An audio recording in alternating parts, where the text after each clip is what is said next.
Hello everyone, नमस्कार, जय हिंद, जय भारत। मैं गिरीश धैर्या आप सभी का स्वागत करता हूं अपने इस ऑनलाइन प्लेटफॉर्म पर। तो दोस्तों, कैसे हैं आप लोग? आई होप आप बहुत बढ़िया होंगे और अपनी तैयारी को बेहतरीन तरीके से कर रहे होंगे। दोस्तों, आज हम डिस्कस करने वाले हैं एक बहुत ही शानदार सेशन। एसएससी जीडी के हम टेस्ट डिस्कस कर रहे हैं, और जो एसएससी जीडी में जो आपके प्रीवियस ईयर में एग्जाम हुए उन सभी एग्जाम्स को हम लोग यहाँ पे देख रहे हैं। तो अगर आप देखेंगे तो आज हमारा सेट नंबर 2 होने वाला है, और बेहतरीन तरीके से बहुत अच्छी अप्रोच के साथ आपको ये प्रोवाइड कराया जाएगा। अगर आप छिंदवाड़ा के आसपास हैं और छिंदवाड़ा में अगर आप अच्छी कोचिंग सर्च कर रहे हैं तो सर आपको आना है आरंभ कैरियर इंस्टीट्यूट पे आना है सर, जो आपको मिलेगी मानसरोवर कॉम्प्लेक्स में। ठीक है सर, है ना? बाकी चीज़ें आपकी डिस्क्रिप्शन में यहाँ पे आपको देखने को मिल जाएगी। क्लियर है मेरे भाई? चलिए चीज़ों को स्टार्ट करते हैं, और सबसे पहला क्वेश्चन हम देखते हैं यहाँ पे कि सबसे पहला क्वेश्चन आपको दे रखा है, ये कॉन्टैक्ट डिटेल है, तो आप वहाँ से कॉल पे व्हाट्सअप कर सकते हैं, चीज़ें आप वहाँ से भी पता कर सकते हैं। और हमारा एप्लीकेशन होने वाला है आपका इजी तैयारी ऐप। ठीक है भाई? और ऑफलाइन बैच है हमारा यहाँ पे आरंभ कैरियर इंस्टीट्यूट में। चीज़ें आपको हम लोग और भी अच्छी तरीके से प्रोवाइड करा देंगे यूट्यूब में एक बार आके, पर अभी हमने आपको एक डिटेल में यहाँ पर चीज़ें बता दी है। ठीक है मेरे भाई, चलिएगा देखेंगे। सबसे पहला क्वेश्चन है आपका यहाँ पे कि ईंधन की कीमत क्रमागत 3 महीनों में 40%, 10% और 50% कम कर दी गई। ठीक है, तो क्रमागत हर एक महीने में ये जो इनकी कीमत है वो कम हो रही है, लेकिन चौथे महीने में 50% की क्या हो रही है मेरे भाई? वृद्धि हो रही है। चौथे महीने में ईंधन की कीमत में उसकी मूल कीमत में तुलना में कितने परसेंट की वृद्धि या कमी हुई, आपको ये निकालना। सीधा सीधा क्वेश्चन आपका रेशो मेथड से बनता है, बहुत ही आसान क्वेश्चन है। सक्सेसिव मेथड से भी हो सकता है, पर रेशो मेथड ज़्यादा बेस्ट है क्योंकि 4 आपके सालों के दे रखे हैं। तो अगर हम देखें यहाँ पे तो पहले साल में आपका 40% की क्या हो रही है भाई? इस सब जगह आपकी कमी हो रही है, 40% की कमी हो रही है। दूसरे साल में भी आपकी कमी हो रही है, कितने साल की? तो बोलोगे सर 10% की कमी हो रही है। तीसरे साल में आपकी कमी हो रही है कितनी? तो तीसरे साल में आपकी कमी हो रही है 50% की। और चौथे साल में हो रही है सर वृद्धि, और वो हो रही है आपकी कितनी? चौथे महीने में कीमत में मूल कीमत से, है ना, चौथे महीने में 50% की वृद्धि हो रही है सर। कितने की हो रही है? तो 50% की वृद्धि हो रही है। बस कहानी खत्म। आप देखेंगे क्वेश्चन बहुत ही आसानी से आपका यहाँ पे होने वाला है। ये डिटेल अगर आपको समझ में आ चुका है तो आप यहाँ पे लिखेंगे सर इनिशियल, और यहाँ पे लिखेंगे सर आप फाइनल।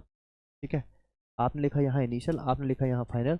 अगर हम बात करें तो सर पहले साल की अगर हम बात करें तो पहले साल में होना क्या है सर आपका? देखो, ये आपका 40% डिक्रीज हो रहा है। 40% मतलब होता है 2/5। डिक्रीज मतलब 5 से कितना हो गया डिक्रीज सर बताइए? 5 से हो गया 2 डिक्रीज, मतलब हो जाएगा 3।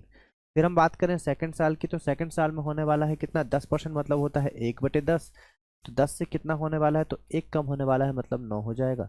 तीसरे साल की अगर हम बात करें तो सर तीसरे साल आपका होने वाला 50%, मतलब 2 से कितना हो जाएगा भाई? 1 हो जाएगा। और चौथे साल बस आपको ध्यान देना है कि तीनों साल तो आपकी डिक्रीज हो रहा था, चौथे साल में आपकी वृद्धि हो रही, तो कितनी वृद्धि हो जाएगी भाई? 2 से आपका हो जाएगा 3। बोलो, यहाँ तक चीज़ें अगर आपको समझ में आ रही हैं तो मान के चलिए चीज़ें आपकी बहुत यहाँ से क्लियर भी होते चलेंगी। अब अगर हम यहाँ से बात करें तो सर आपका अगर कुछ कट रहा है तो काट लीजिए, और नहीं कट रहा है तो डायरेक्ट चीज़ों को कर लीजिए। तो हमने बोला सर कट तो कुछ नहीं रहा है, तो ये हो जाएगा 2 दूनी 4 पंचे 20, मतलब ये हो जाएगा आपका 200। और मेरे भाई ये हो जाएगा 9 × 27 = 81, तो 81 आपका यहाँ पे होने वाला है। तो कितने की कमी होगी सर आपको इसमें? तो 10 में से 1 गया आपका 9 हो गया सर, 9 में से 8 गए 1 हो गया, और ये हो जाएगा 119 की कमी। ठीक है भाई, क्लियर हुआ मेरे भाई? बताइए। ठीक है, तो आपने यहाँ पे देखा कितने की कमी हो रही है? 119 की। किस में होगी? तो सर आपकी 200 में होगी, इंटू में जाएगा आपका 100%। आप बोलेंगे सर यहाँ से परसेंटेज से आपका दो जीरो से 2 जीरो खत्म, तो यहाँ देखेंगे 2 5 10 हो जाएगा सर आपका, बचेगा 2 नाम 18 हो जाएगा सर, और 2 पंचे 10 हो जाएगा। ठीक है, तो 59.5% की क्या होगी? ओवरऑल आपको कमी देखने को मिल रही है। बहुत ही बढ़िया क्वेश्चन है सर आपका एसएससी जीडी 4/2/2025 में शिफ्ट नंबर 3 में ये क्वेश्चन आपको देखने को मिला था। ठीक है, तो ये सारे आसान से क्वेश्चन है जो आपको बनना चाहिए। आप देखेंगे ये सारे क्वेश्चन होते हैं जो एग्जाम में आपको बार बार पूछे जाते हैं, और कई बार हम इन्हीं क्वेश्चन में सिली सी मिस्टेक करके इन चीज़ों को सही नहीं कर पाते हैं। चलिएगा दोस्त, नेक्स्ट क्वेश्चन देखेंगे यहाँ से कि एक धारा की चाल 9 किलोमीटर पर आवर है। एक नाव धारा के अनुकूल 56 किलोमीटर और धारा के प्रतिकूल 28 किलोमीटर की दूरी 7 घंटे में तय करती है। स्थिर जल में नाव की चाल बताइए। देखिए, आपको एक याद होगा सर कि जो एक्स और बाय हम मान के चलते हैं, एक्स और बाय, तो बाय जो होता है आपका धारा की चाल होती है सर, ये बाय।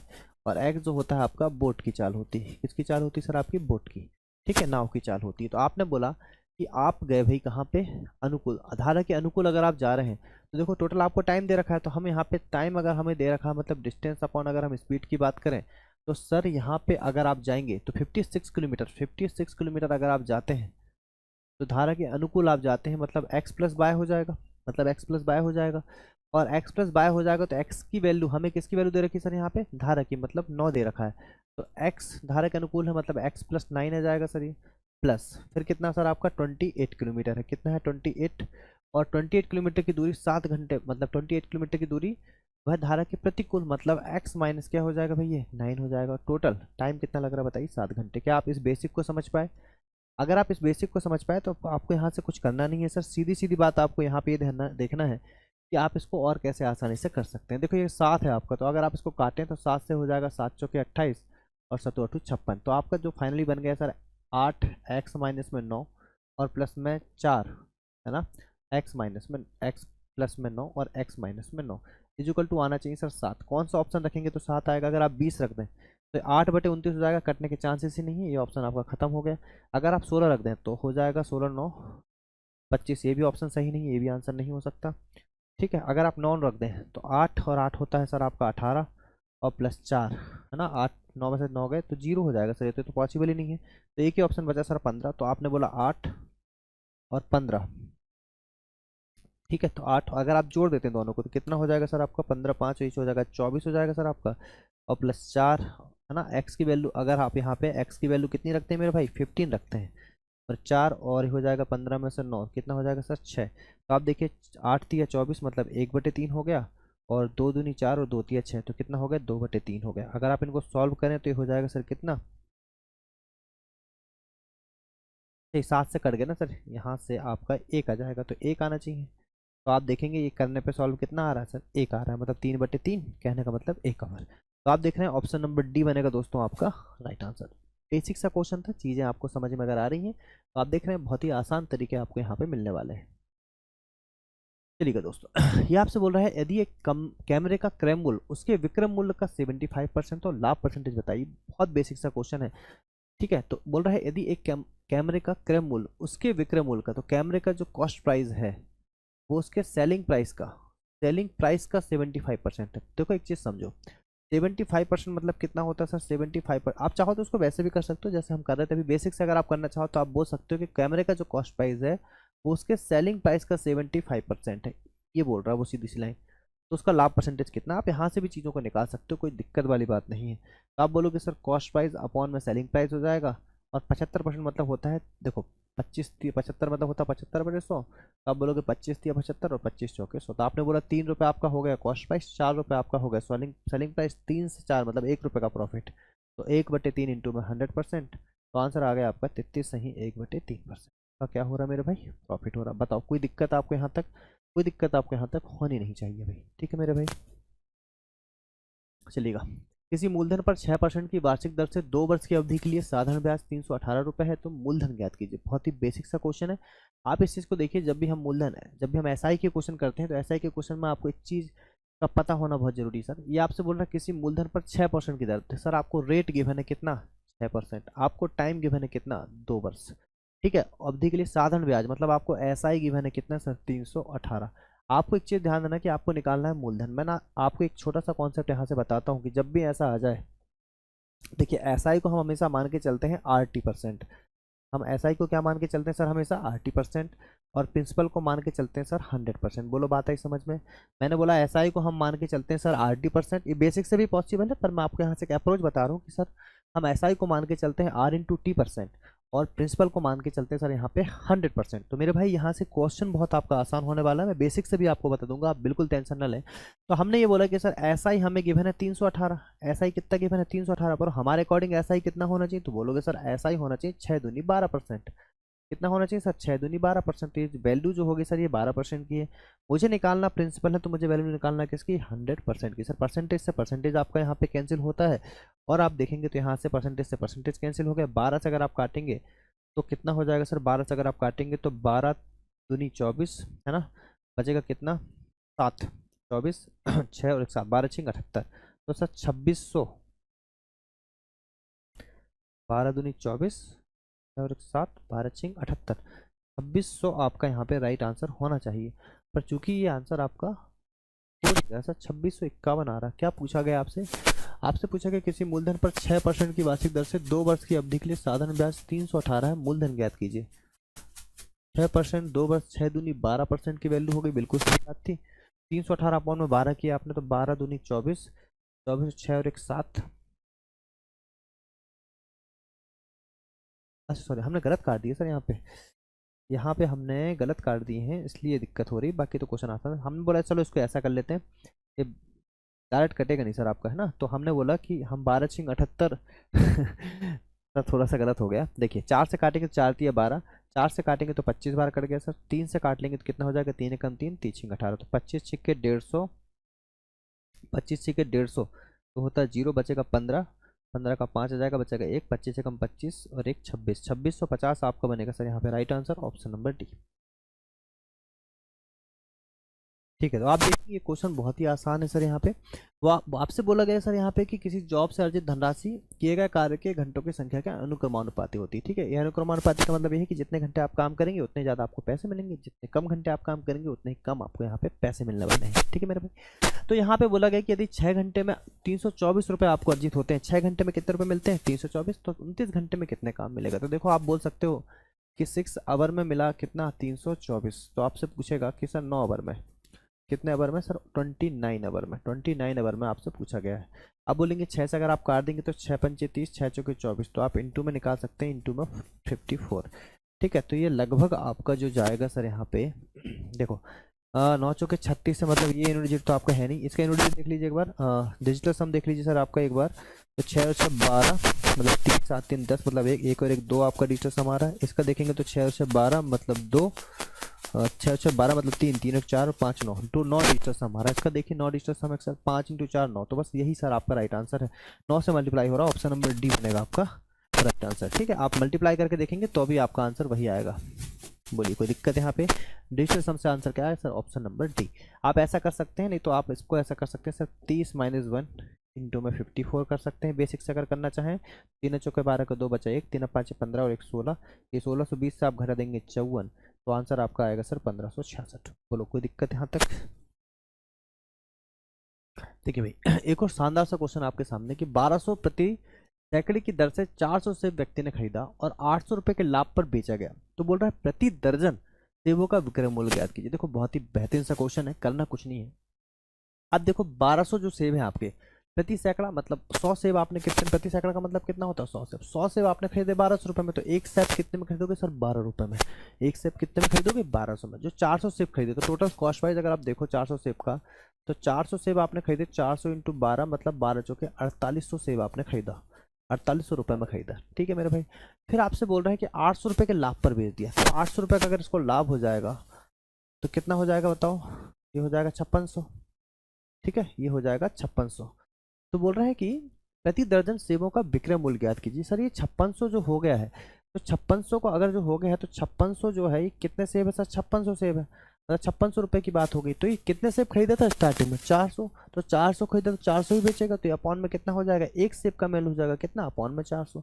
आपको निकालना है प्रति दर्जन मतलब 12 का, तो इंटू में करना पड़ेगा आपको 12, ये आपका हो गया सर सेलिंग प्राइस। बस कहानी खत्म, इतना सा आपका क्वेश्चन था। तो कितना हो जाएगा सर आपका, 4 तिया 12, 6 तिरी 18, 8 बचा 1, 5 तिया 15, 16, 168 आपका राइट आंसर नंबर है। चलिएगा इस क्वेश्चन को अगर हम देखें यहाँ पे तो क्या हो जाएगा सर, आप सबसे पहले इसको देख लीजिए कि 18 में से 4 गए तो बचेगा 4, और 4 में से 4 गए तो बचेगा 1, तो 6 एकम 6 हो गया। फिर 6 भागी 6 करोगे तो यहाँ से 1 आने वाला प्रॉपर, तो 3 5 15, 115 का राइट आंसर हो जाएगा यहाँ से। बाकी आपका वो तो कुछ था ही नहीं। ठीक है, ऐसे से जीडी में आए। आप देख रहे हैं क्वेश्चन इतने ही आसान आते हैं। जब हम कभी ऑफलाइन में क्लास में ऐसे क्वेश्चन कराते हैं तो बच्चे बोलते हैं सर क्या सच में क्वेश्चन एग्जाम में आते हैं। तो भाई इन्हीं बच्चों के लिए प्रूफ है कि भाई ऐसे क्वेश्चन भी एग्जाम में पूछे जाते हैं। बच्चे लोग को क्या होता है, भरोसा नहीं होता टीचर्स के ऊपर। कई बार जब तक बच्चे एग्जाम ना देने लग जाएं उन्हें नहीं भरोसा आता टीचर के ऊपर कि एग्जाम में आते ही नहीं आते, तो भाई आते हैं एग्जाम में। आप देखेंगे सीजल मेंस का भी हम लोगों ने सोल्यूशन प्रोवाइड करा रखा है, उसमें भी बहुत आसान आसान के मतलब आपके 30 में से लगभग 10 क्वेश्चन ऐसे हैं जो बहुत आसान है। तो आपको समझ में आना चाहिए कि सर वो 10 क्वेश्चन ही तो हमें अच्छे से करना है। ठीक है, वो जो सबसे बनते वो तो हमसे बनना ही चाहिए। ठीक है भाई, चलिए देखिएगा 56 30 108 और 120 का लघुत्तम समवर्त आपको निकालना है। मेरे भाई समझेंगे सबसे पहले कि 56 है, 30 है, 108 है और 120 है। देखो सबसे पहले आप इस चीज़ को ऐसे समझ के चलिए कि सर 56 है मतलब इनसे आपका भाग जाना चाहिए।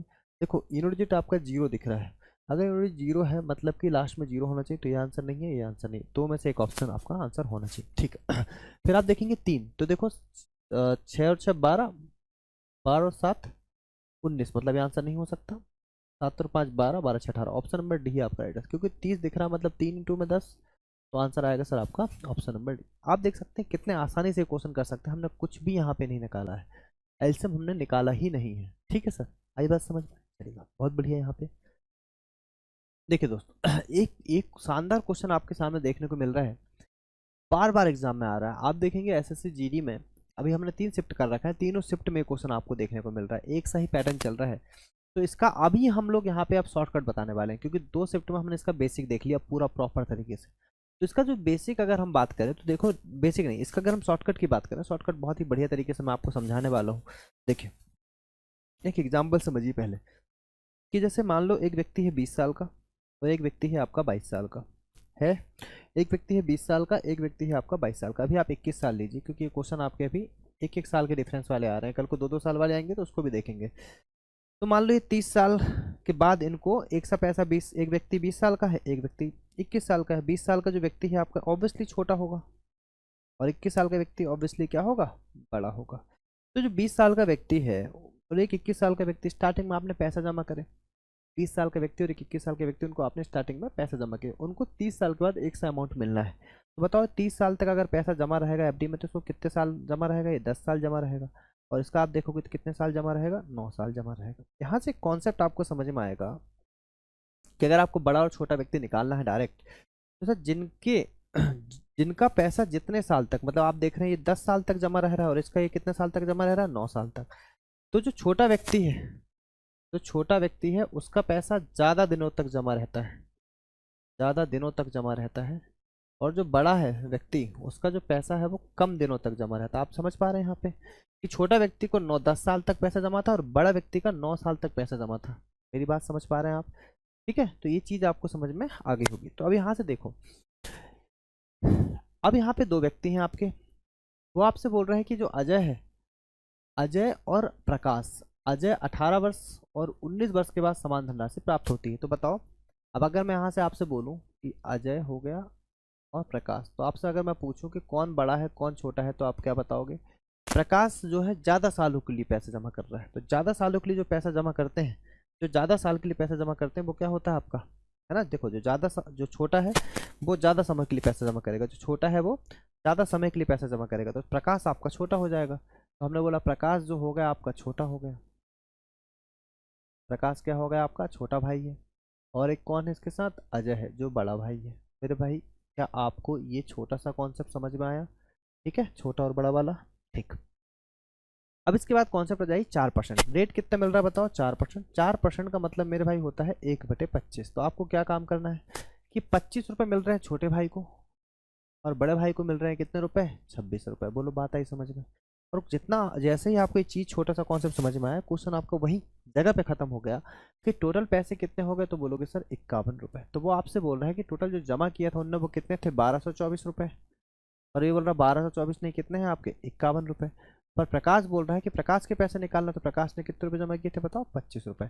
अगर आप देखोगे तो 51 से कट जाएगा पूरा पूरा 24 बार, 25 चौके 100 का 100 बचा 10, 25 दूनी 50 और 10 आपका हो जाएगा।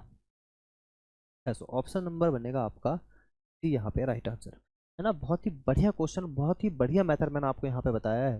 ये क्वेश्चन आपको यहाँ पे शॉर्ट्स के माध्यम से भी मिल जाएगा, जिससे आपको समझ में आएगा कि क्वेश्चन कितना आसान है। इस तरीके से देखिएगा, 2 संख्याओं का एलसीएम और एचसीएफ क्रमशः 66 और 11 है। तो अगर एक संख्या 33 है, आप देखो, आप यकीन नहीं मानोगे, ये क्वेश्चन हमें लगता है जब हम पढ़ाते हैं ना, बच्चों को लगता है सर क्या ही आएंगे ये क्वेश्चन, पर देखो ना आपके क्वेश्चन आ रहे हैं। तो इसमें होता है कि फर्स्ट संख्या इंटू में सेकंड संख्या इक्वल टू हम लिखते हैं सर एलसीएम इंटू में एचसीएफ। देखो कितना बढ़िया और बेसिक सा क्वेश्चन है। एलसीएम एचसीएफ क्या, आपके 3-3 क्वेश्चन, 2-2 क्वेश्चन देखने को मिल रहे हैं एग्जाम में। हमने बोला कि एक एलसीएम कितना आपका, एक 66 है, और एचसीएफ कितना, तो बोलो सर 11 है। पहली संख्या जो है आपकी 33 है, तो आपसे बोला है दूसरी संख्या बताइए। हमने बोला सर 11 या 33 और 3 से काट दो तो 3 दूनी 6, 3 दूनी 6। तो एक्स की वैल्यू कितनी आ गई बताओ दूसरी संख्या की आपकी 22। ऑप्शन नंबर डी बनेगा मेरे भाई राइट आंसर। क्या आपको ये चीज़ें समझ में आ पा रही हैं?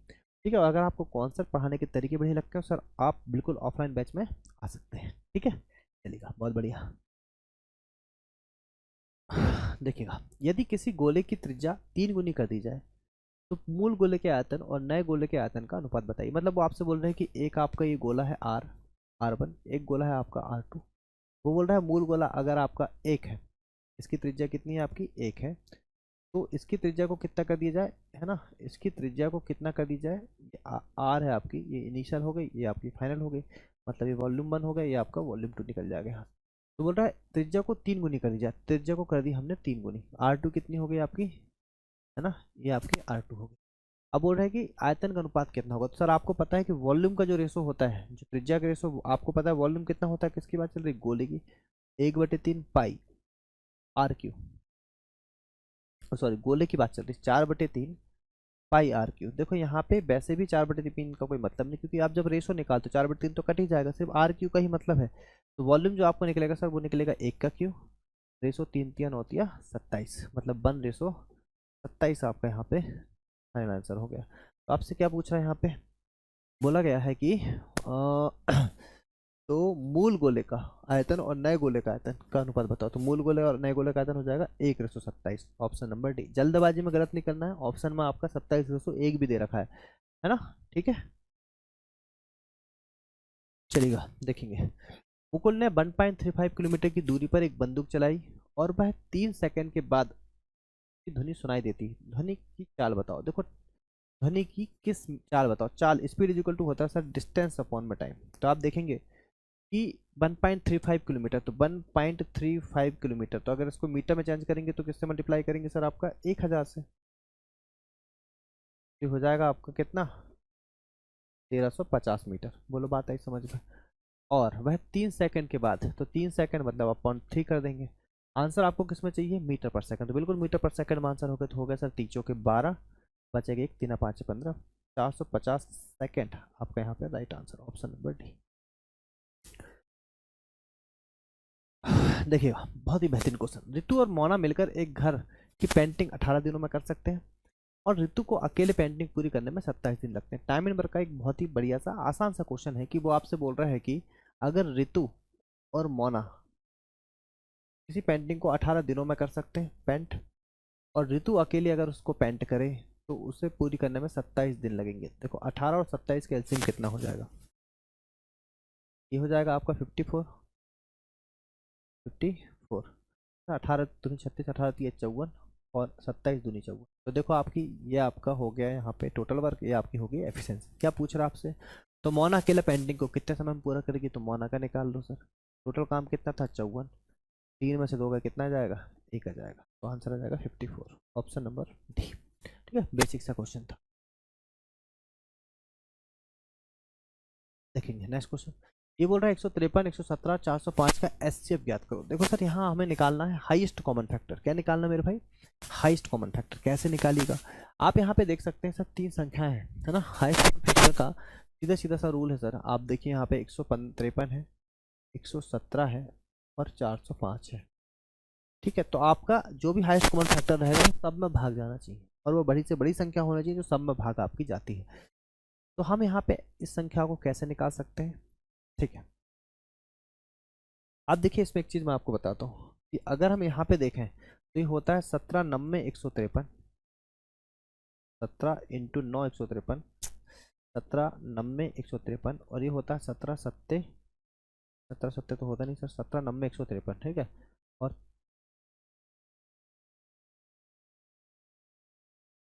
और ये होता है आपका 13 90 117, ठीक है। तो आप यहाँ पे देख रहे हैं कि यहाँ पे मैक्सिमम संख्या इसके बाद क्या है, 9 है, इसके बाद भी क्या है, 9 है, तो ये भी 9 से भाग जाता होगा, 9 चौके 36, 9 चौके 36, बचेगा कितना, 4 9 5 45, तो ये 9। तो आप देख रहे हैं हाईएस्ट वैल्यू कौन सी दिख रही है आपको, 9 दिख रही है, तो ऑप्शन नंबर ए बनेगा आपका राइट आंसर। ठीक है भाई, समझ में आया, बेसिक सा कॉन्सेप्ट था। इसमें हमें डिफरेंस मेथड लगाने की जरूरत नहीं है, बहुत सारी मेथड्स होती हैं, डिफरेंस मेथड नहीं लगाना, कोई और बेसिक मेथड नहीं लगाना, क्योंकि हाईएस्ट कॉमन फैक्टर का मतलब ही ये होता है कि वह बड़ी से बड़ी संख्या जो सभी में भाग जाए, तो वो अभी आपको 9 दिख रही है। चलिएगा, ये आपसे बोल रहा है कि अगर एक संख्या का 4% of x is equal to 72 है तो x की वैल्यू बताओ। वो बोल रहा है x का 4%, मेरे भाई x का 4% आपसे पूछा है, कितना है बताओ, 72। तो आप बोलोगे सर 4 से, ये 4 एक कम 4 हो गया, 4 चौके 72 होता है, और एक्स की वैल्यू कितनी हो जाएगी 1800 आपकी यहाँ पे हो जाएगी। दैट आपका आंसर बन जाएगा ऑप्शन नंबर ए। अब सर ये बताओ, ये एसएससी जीडी का क्वेश्चन है, इतना आसान क्वेश्चन एग्जाम में आपसे पूछ रहा है, ठीक है। एसएससी जीडी का क्वेश्चन आपका आ रखा भाई, बताओ कोई दिक्कत यहाँ तक? बिल्कुल नहीं, ठीक है। देखिएगा, दो संख्याओं के बीच का अनुपात कितना दे रखा है 19:24। यदि प्रत्येक संख्या में 36 घटा दिया जाए तो अनुपात 3:4 हो जाता है। तो संख्याओं का योगफल ज्ञात कीजिए। देखो बहुत ही बढ़िया क्वेश्चन है रेशो का ये। इनिशियल वाला आपको रेशो गिवन है यहाँ पे कि सर 19:24 आपका गिवन है, ठीक है। शुरुआत में पहली संख्या है सर आपकी, और ये आपकी दूसरी संख्या।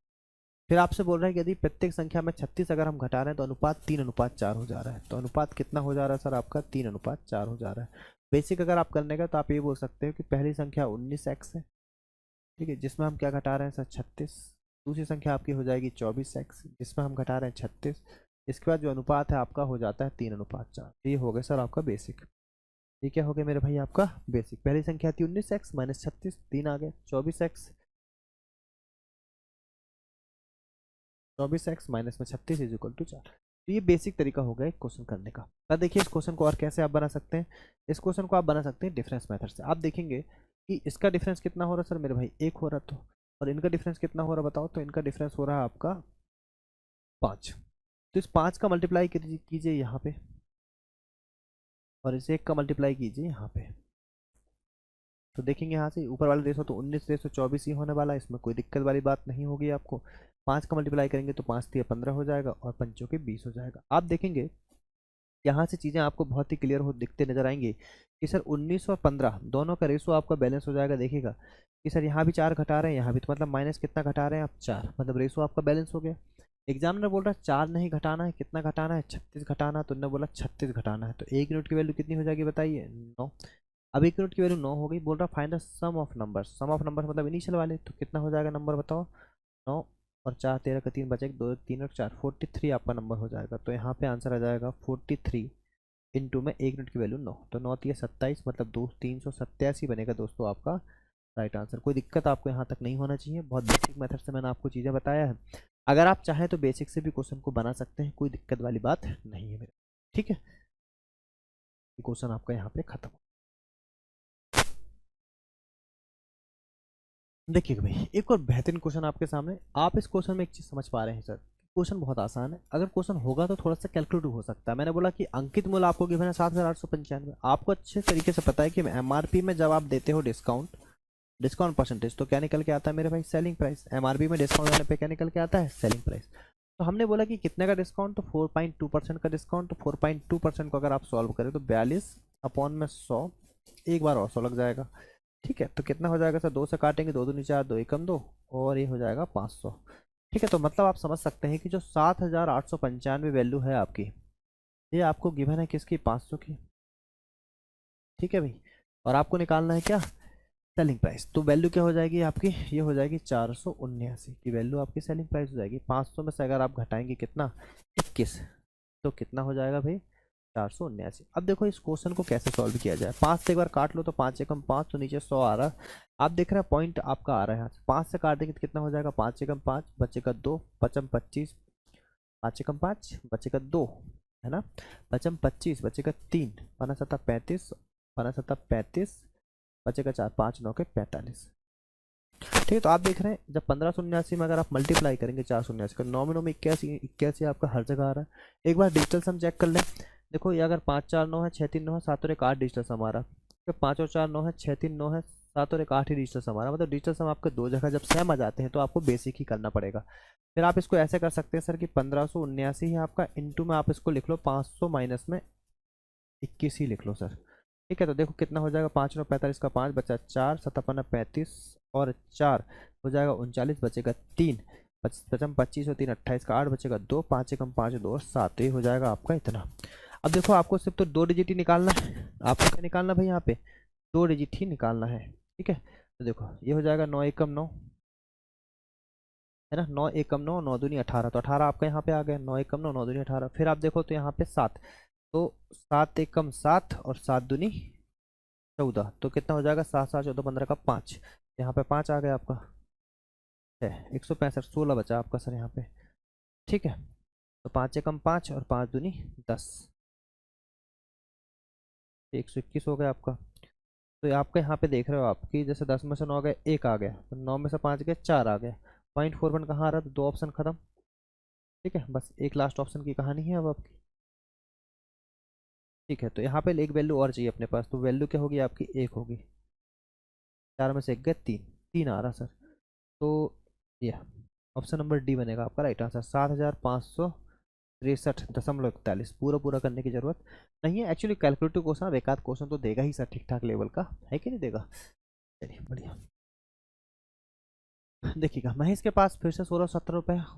उसने इसे अपने पुत्रों और विजय और अजय के बीच में बांट दिया तथा इन्हें इसे वार्षिक रूप से चक्रवृद्धि होने पर 10% की ब्याज दर से निवेश किया। अब ये देखा गया कि विजय और अजय को क्रमशः 13 और 14 वर्ष के बाद समान धनराशि प्राप्त होती है। देखो ये सेम का सेम क्वेश्चन फिर से पूछ लिया आपसे, तो हम डायरेक्ट अप करते हैं कि सर यहाँ पे एक व्यक्ति होगा आपका बड़ा, एक व्यक्ति होगा छोटा, तो आपको देखना कौन छोटा कौन बचा। तो विजय और अजय, तो देखो विजय और अजय, तो मुझे बताओ विजय के पास, आपको पता है अगर इसमें 13 वर्ष, मतलब जिसके पास ज़्यादा राशि रहेगी वो आपका क्या रहेगा, छोटा। ठीक है, तो छोटा कौन रहेगा बताओ यहाँ पे, अजय। अजय आपका छोटा रहेगा, ये आपका छोटा रहेगा, और जो विजय है वो आपका बड़ा रहेगा। बस कहानी खत्म। वो बोला 10% का रेट है, तो 10% मतलब कितना होता है, 1/10, मतलब 10 से आ जाएगा 11। छोटे वाले को मिले 10 रुपये, बड़े वाले को मिले 11 रुपये, टोटल हो गया आपके 21 रुपये। यहाँ देखा गया तो टोटल राशि कितनी, 1617, मतलब 1617 डिवाइड बाई 21। ठीक है, फिर क्या पूछ रहा आपसे, महेश ने विजय को, विजय से पूछा गया तो इंटू में हो जाएगा 11। ठीक है, तो बस ये विजय की वैल्यू यहाँ से निकल जाएगी। ठीक है, तो कितना हो जाएगा सर आपका, देखिए यहाँ से 21 अगर आप काटेंगे तो 5 एकम 5, 5 दूनी 105 हो गया, 6 एकम 6, 6 दूनी 12, 126, 210, 9 एकम 9, 9 दूनी 18, 7 एकम 7, 7 दूनी 14, 147। ठीक है, 7 बार जाएगा, कितने बार जाएगा सर, 7, 11 7 70 लगभग आएगा।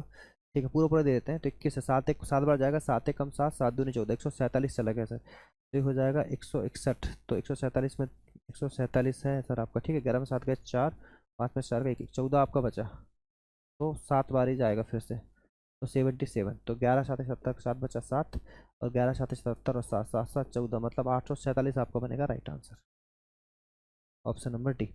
तो कैलकुलेटिव था थोड़ा सा, बाकी कॉन्सेप्ट आपका बहुत इंपॉर्टेंट, कॉन्सेप्ट हमने आपको बता दिया। चलिएगा फिर से देखेंगे। एक कक्षा के 54 विद्यार्थियों की औसत आयु 37 वर्ष है। यदि शिक्षक की औसत आयु सम्मिलित कर ली जाए तो संपूर्ण समूह की औसत आयु 38 वर्ष हो जाती है। शिक्षक की आयु ज्ञात करो। तो आप एक चीज़ समझेंगे, जीडी में सेम पिछले शिफ्ट में सेम क्वेश्चन आया था, फिर से हम आपको कॉन्सेप्ट नहीं बताएंगे, डायरेक्ट आपको समझाएंगे कि 54 विद्यार्थियों की औसत आयु 37 वर्ष है ना, और एक सम्मिलित शिक्षक की आयु सम्मिलित कर ली जाए तो औसत आयु कितनी हो जाती है, 38। तो आपको क्या बताया था सर हमने कि 38 साल तो आपकी एज रही होगी, और प्लस में क्या ऐड करना होता है आपको हमेशा इसमें ध्यान रखिएगा। देखो इनका एज डिफरेंस अगर आपका 1 है तो 54 विद्यार्थी है तो 54 ऐड करना होगा आपको, बस कहानी खत्म। 8 4 12 का 2 बचे, 5 3 8 और 9, 92। ऑप्शन नंबर डी बनेगा राइट आंसर। और ये रहा सर आपका लास्ट क्वेश्चन। 7 खिलाड़ियों का औसत स्कोर शुरुआत में 55 दर्ज किया गया, हालांकि बाद में पता चला कि 35 का स्कोर गलती से 53 पढ़ लिया गया। सही औसत ज्ञात कीजिए। देखो ये आपसे बोल रहा है कि 7 खिलाड़ी हैं जिनका एवरेज पढ़ लिया गया, कितना, जितना एवरेज कितना था आपका 55 था, हालांकि बाद में पता चला कि 35 का स्कोर गलती से 53 पढ़ लिया गया, मतलब 35 आपका सही था, गलती से क्या पढ़ लिया गया आपका 53 पढ़ लिया गया। तो 35 से 53 पढ़ने में डिफरेंस कितना आ गया सर, 55 तो था ही आपका, 7 विद्यार्थियों का एवरेज कितना था, 55 तो था ही, प्लस गलती से कितना, तो गलती से डिफरेंस कितना है, 35 पढ़ना था, गलती से कितना पढ़ लिए, 53 पढ़ लिए, मतलब एवरेज आपका बढ़ गया, तो घटाना पड़ेगा, सीधी सी बात है। तो कितना बढ़ गया सर आपका, देखो तो गलती से अगर आपका, देखो सीधी सी बात है ना कि पहले आपका जो एवरेज था वो पहले 35 था, बढ़ के कितना हो गया मेरे भाई, 53 हो गया, मतलब एवरेज आपका बढ़ गया, कुछ गलती से आपने डेटा पढ़ लिए, इसके कारण आपका गलती से बढ़ गया। तो कितना हो जाएगा सर, ये हो जाएगा आपका 8 है ना, और 4 में 3 का 1, 18 आपका एवरेज बढ़ गया, तो 18 डिवाइड बाई कितना आपका 7 रहेगा। ठीक है, क्योंकि 7 लोग थे आपके। क्लियर है क्या, समझ में आई कहानी। ठीक है, तो आप देखेंगे 7 से काट देंगे, 7 दूनी 14, 55 से आप देखेंगे कितना कम हो रहा था, 55 से कम में सभी लगभग, तो ये आंसर तो हो नहीं सकता, ये बहुत ज़्यादा कम है, ये बहुत ज़्यादा कम है, दोनों में से एक ही होगा। तो देख लेते हैं कितना, 2 कम है, लगभग 2 कम है, तो कितना होगा, ये ऑप्शन नंबर बी होगा, ये आंसर नहीं हो सकता, तो ऑप्शन नंबर बी आपका बनेगा दोस्तों राइट आंसर। चलेगा। तो यहाँ पर दोस्तों आपके बढ़िया 20 क्वेश्चन आपके बहुत बढ़िया लेवल के थे। इस सेट में लगभग 2 से 3 क्वेश्चन आपके बढ़िया लेवल के आए थे। ठीक है, तो आपको कोई भी डाउट है तो आप कमेंट कर सकते हैं, ज़्यादा से ज़्यादा लोगों को शेयर कीजिए जिससे कि आपकी हम लोग और हेल्प कर पाएँ हर एक तरीके से। ठीक है, चलिएगा, मिलेंगे नेक्स्ट लेक्चर में, जब तक अपना ध्यान रखें।